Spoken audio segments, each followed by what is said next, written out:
Hello everyone, কালকে চলে গেছিলাম মালদা অডিটোরিয়ামে। তো ওখানে ছিল নাচের প্রোগ্রাম।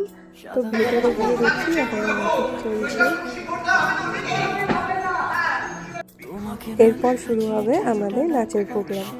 তো চলো ভিডিওটা প্রথম থেকে দেখো।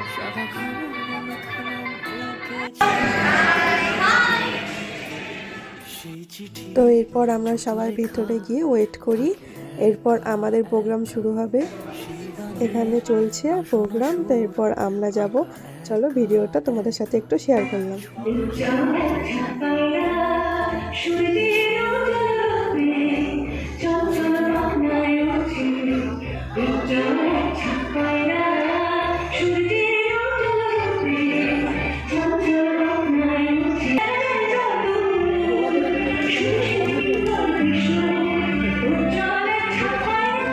প্রোগ্রাম তো শেষ, এবার যাব বাড়ি। আর ভিডিওটা এখানে শেষ করছি। দেখা হচ্ছে নেক্সট ভিডিওতে। বাই।